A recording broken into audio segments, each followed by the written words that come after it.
Buenos días, aquí Augusto Townsend, curador principal de Comité, con las noticias de hoy, jueves 19 de junio del 2025.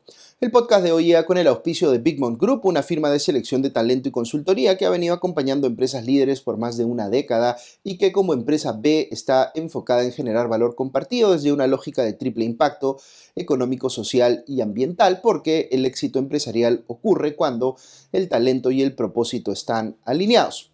Vamos con los titulares de hoy, jueves 19 de junio, en menos de un minuto, vía comité, sin dueños de la verdad. Primero, la Comisión de Fiscalización del Congreso aprobó el informe final que recomienda evaluar la vacancia de Dina Boluarte por el llamado caso Cirugías. Segundo, la Junta de Fiscales Supremos se volvió a pronunciar sobre el caso de Patricia Benavides y recordó que la elección de Delia Espinosa como fiscal de la Nación se encuentra vigente. Tercero, el funcionario de la gestión de Susana Villarán en la Municipalidad de Lima, Gabriel Prado, fue sentenciado a 8 años de cárcel por peculado doloso agravado. Cuarto, el tipo de cambio bajó ayer a 3.581 soles por dólar, su menor nivel en casi 2 años, tras la decisión de la Fed de mantener su tasa y en medio de temores por el conflicto entre Israel e Irán. Y quinto, el presidente de Estados Unidos, Donald Trump, dejó abierta justamente la posibilidad de que su país intervenga en la guerra entre Israel e Irán. Y no se pierdan en el espacio de la reflexión del día un comentario especial de la abogada constitucionalista y exministra de Justicia, Ana Neira, sobre lo que está pasando en torno a la Fiscalía de la Nación.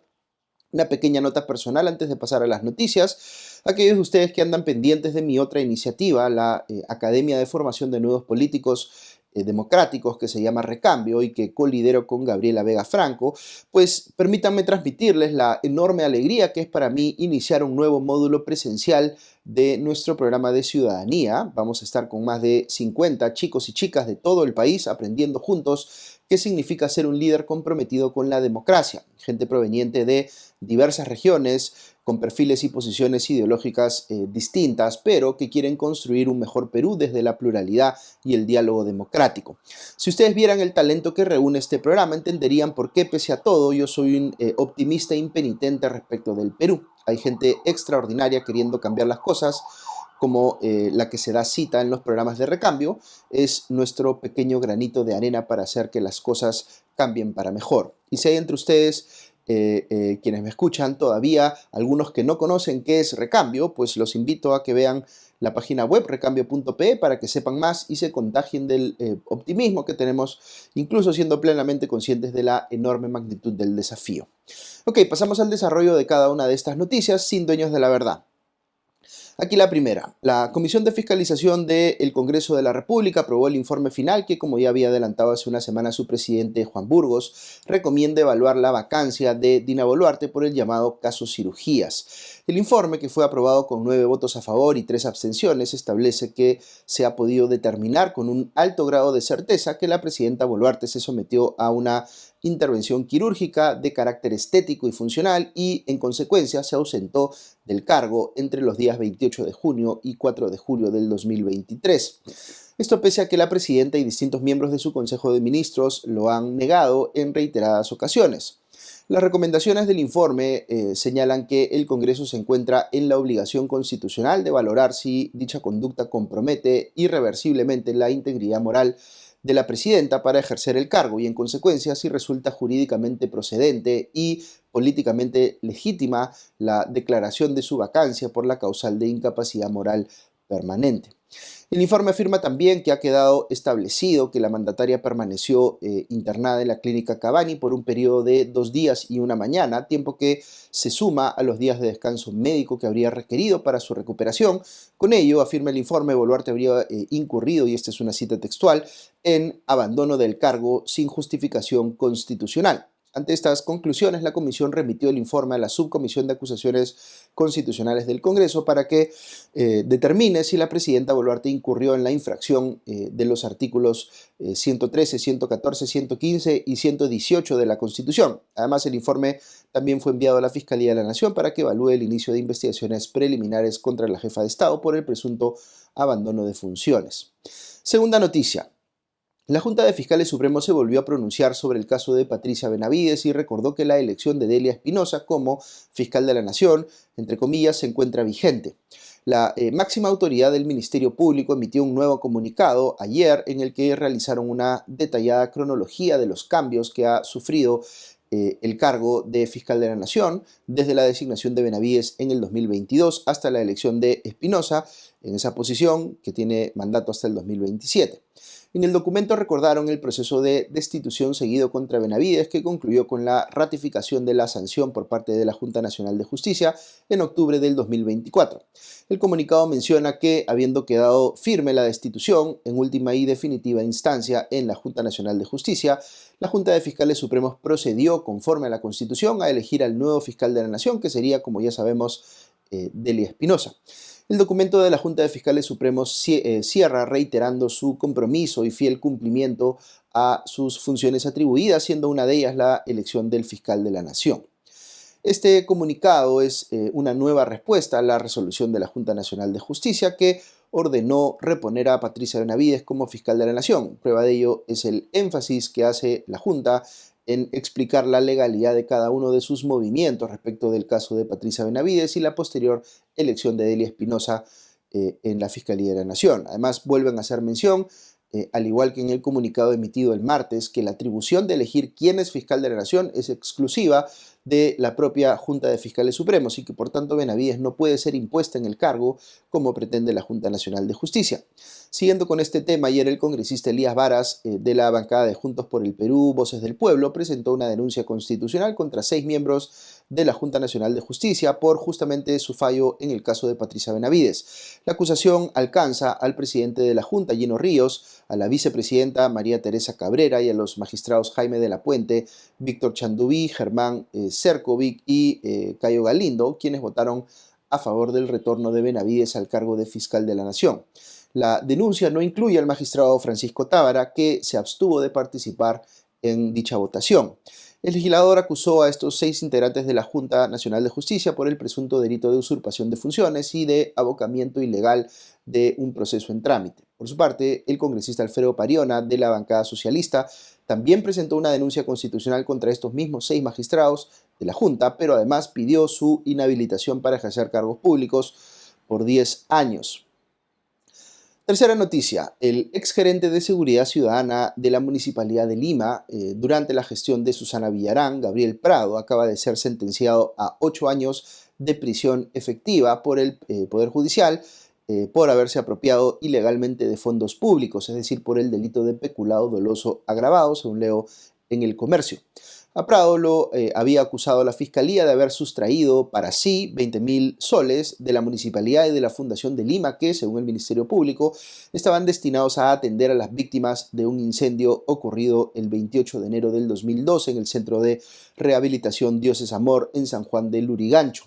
Prado también va a tener que pagar una reparación civil de 26.000 soles y ha quedado inhabilitado de ejercer cargos públicos por 8 años. Cabe recordar respecto de este funcionario o exfuncionario que también se le investiga o es parte de la investigación por su supuesto involucramiento en el presunto pago de coimas de Odebrecht a la gestión de Susana Villarán o a ella misma. Se le imputa haber abierto una cuenta bancaria en Andorra para depositar ahí dinero recibido de Odebrecht. Él dijo en torno a esto que Susana Villarán y el también funcionario municipal de ese entonces, José Miguel Castro, lo engañaron y usaron su firma sin su consentimiento para abrir esa cuenta en Andorra, pero en fin, eso es justamente una de las cosas que se van a discutir ahora que ha vuelto a la palestra, digamos, el caso de Susana Villarán y empieza a avanzar el juicio oral. Ok, vamos ahora con nuestro segmento de la noticia económica con Ale Costa, que hoy trata sobre el tipo de cambio, así que escuchamos a Ale. Muy buenos días y bienvenidos a la Noticia Económica con Ale Costa. Hoy vamos a hablar sobre el tipo de cambio y cómo, en un contexto de preocupación por el conflicto entre Israel e Irán, y luego de que la Reserva Federal de los Estados Unidos, su Banco Central, decidiera mantener estática su tasa de interés de la política monetaria, bajó ayer a su menor nivel en casi 2 años en el Perú. Según los datos del Banco Central de Reserva del Perú, el precio del dólar en el mercado interbancario se cerró ayer cerca de los 3 soles con 51 88 céntimos, rompiendo la barrera psicológica de los 3 soles con 60 y bajando a un nivel que no se veía desde el 19 de julio del 2023. El retroceso del dólar no es un fenómeno exclusivo del Perú. La mayoría de monedas de la región ganaron fuerza ayer frente a la moneda estadounidense, pese a la aversión al riesgo que ha invadido los mercados debido a la escalada del conflicto bélico entre Israel e Irán y el temor de una posible intervención de Estados Unidos en este conflicto. En circunstancias normales, el dólar se dispararía en un escenario de tanta incertidumbre, pero los inversionistas parecen no estar refugiándose en el dólar estadounidense por el momento y más bien estarían buscando la seguridad de monedas como el yen japonés. Recordemos que el valor de las monedas suele reflejar qué se espera que suceda con una economía en el futuro. En las actuales circunstancias en las que las monedas emergentes como el sol peruano se están fortaleciendo frente al dólar estadounidense, todo indica que existe más optimismo respecto a las perspectivas de nuestro país y de la de nuestros vecinos que sobre la potencia norteamericana. Otro factor que juega a favor o en contra de las monedas es la política monetaria de sus bancos centrales. Ayer, la Reserva Federal de los Estados Unidos, la Fed, decidió seguir manteniendo en entre 4,25% y 4,5% su tasa de interés, debido a que aún no existen suficientes datos sobre el impacto en la inflación, en los precios de los aranceles impuestos por el presidente estadounidense Donald Trump. Trump ha venido presionando a la Fed para que recorte esta tasa, reduzca el costo de los créditos y estimule el crecimiento de la economía, pero esta entidad ha optado por la cautela, priorizando el control de la inflación. ¿Qué pasará con el tipo de cambio? Es difícil pronosticarlo, dado que depende en gran parte de factores externos, pero será interesante ver cómo analiza este escenario este viernes el presidente del BCR, Julio Velarde, cuando presente las proyecciones del monetario en el reporte de inflación. Terminamos así la noticia económica con Ale Costa. Les deseo un excelente día. Nos reencontramos mañana. Hasta entonces.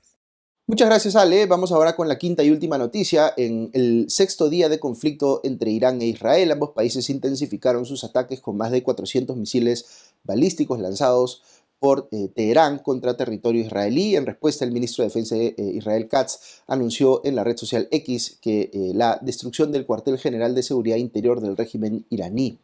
No obstante, la atención internacional se desvió hacia algunas declaraciones de Donald Trump, consultado sobre la posibilidad de sumarse a un eventual ataque contra las instalaciones nucleares iraníes. El presidente Trump respondió: podría hacerlo o podría no hacerlo, nadie sabe lo que voy a hacer, declaró este último desde la Casa Blanca. Trump aseguró además que Irán habría intentado abrir un canal de diálogo, pero que él se negó. Dije que ya era muy tarde para negociar. Hay una gran diferencia entre ahora y hace una semana, ¿no es cierto?, afirmó Trump, antes de añadir que los iraníes incluso propusieron visitar la Casa Blanca, calificando este gesto de valiente. Como era de esperarse, estas declaraciones generaron una ola de reacciones a nivel internacional. Una de las primeras en llegar fue claramente la del gobierno de Irán, que a través de la televisión estatal anunció haber convocado a la embajadora de Suiza, país que representa los intereses de Estados Unidos en Irán, abro comillas, tras las declaraciones irresponsables y amenazantes del presidente estadounidense. Recordemos que antes había dicho que podía inclusive tomar acción para ultimar al líder, el ayatolá Ali Khamenei. Otra de las reacciones fue la del primer ministro israelí Benjamin Netanyahu, quien agradeció más bien públicamente a Trump por su respaldo a la posición israelí en el conflicto. En una declaración televisada afirmó: quiero agradecer al presidente Trump, un gran amigo del Estado de Israel. En contraste, el secretario general de las Naciones Unidas, Antonio Guterres, adoptó un tono más crítico y advirtió contra cualquier nueva intervención militar en el conflicto entre Irán e Israel, señalando que podría tener consecuencias devastadoras para toda la región. Con el objetivo de reducir la tensión, la misión diplomática de Guyana ante las Naciones Unidas, que ocupa actualmente la presidencia rotatoria del Consejo de Seguridad, anunció la convocatoria de una nueva reunión de dicho órgano para tratar la escalada entre Israel e Irán. Según informó la agencia France Press, la solicitud fue presentada por Irán y contó con el respaldo de China, Rusia y Pakistán. Ok, hasta aquí las noticias de hoy, pero si quieren escuchar unos minutos más, hoy tengo un comentario especial de la abogada constitucionalista y ex ministra de Justicia, Ana Neira, quien nos va a compartir su visión sobre lo que ha venido pasando en estos últimos días en torno a esta disputa por la Fiscalía de la Nación y más concretamente respecto de la resolución emitida por la Junta Nacional de Justicia para anular la sanción contra Patricia Benavides. Escuchamos a Ana. Entre viernes y sábado se hizo pública la resolución de la Junta Nacional de Justicia que dejó sin efecto la destitución de la ex fiscal de la Nación, primero por su abogado y luego ya se confirmó vía un comunicado de la Junta Nacional de Justicia. ¿Cuáles son los problemas con esta resolución? Primero, no hay unanimidad. El artículo 213.5 de la Ley del Procedimiento Administrativo General establece que para declarar la nulidad de oficio de una resolución emitida por un colegiado tiene que haber unanimidad de los miembros. No dice de los miembros presentes, sino de los miembros. Entonces, para la Junta Nacional de Justicia se requerían 7 votos. Ya se ha hecho público que uno de los integrantes se abstuvo y no votó a favor. Ese es un criterio que también fue sentado por el Tribunal Constitucional en una sentencia reciente para la misma Junta Nacional de Justicia. Sentencia 1619-2023, proceso de amparo en el caso Marco Falconi, publicada en febrero del 2024. Dijo que no podía haber abstenciones. 2. La decisión de sanción de la Junta Nacional de Justicia sobre Benavides había quedado firme. Motivó varios pronunciamientos de la antigua Junta Nacional de Justicia y es cosa decidida, es decir, ya no podía volver a revisarse en el ámbito administrativo. 3. La decisión de sanción contra Benavides por la Junta Nacional de Justicia había sido judicializada, ya que existía una demanda de amparo en trámite. Si se mira otra vez la ley, la nulidad de oficio solo puede declararse si el acto ha quedado consentido. Consentido implica que la parte afectada no la ha cuestionado ni administrativa ni judicialmente. Aquí había un amparo en trámite. Una razón más que impedía declarar la nulidad de oficio. Un tema central es que la Junta Nacional de Justicia no puede reponer a Benavides como fiscal de la Nación. Es la Junta de Fiscales Supremos la que elige quién ejerce el cargo de fiscal de la Nación, según el artículo 158 de la Constitución. Otro tema es que ya no hay plazas para reponer a Patricia Benavides como fiscal suprema, porque la Junta de Fiscales Supremos solo tiene 5 plazas y se acaba de reponer a Tomás Aladino Gálvez como fiscal supremo. En medio de todo esto, Patricia Benavides ha intentado recuperar su cargo sin esperar que los canales legales operen, yendo casi a imponerse como fiscal de la Nación, vulnerando la institución que dice querer representar. Complejo panorama que debe llevarnos a reforzar la importancia de defender la autonomía de las instituciones y a garantizar que se cumplan las normas en el marco de un Estado de Derecho. Ok, muchas gracias a Ana Neira por su valioso aporte esta mañana, a nuestros auspiciadores, a Big Bang Group y a nuestros suscriptores que nos permiten llegar a ustedes cada mañana, que estén muy bien. Yo voy a estar transmitiendo el podcast los últimos días de la semana desde, como les decía, el programa de recambio, así que no voy a estar normalmente donde siempre grabo el programa, pero estaré pues contándoles lo más importante de la agenda nacional e internacional. Que estén muy bien y ya nos escuchamos pronto. Adiós.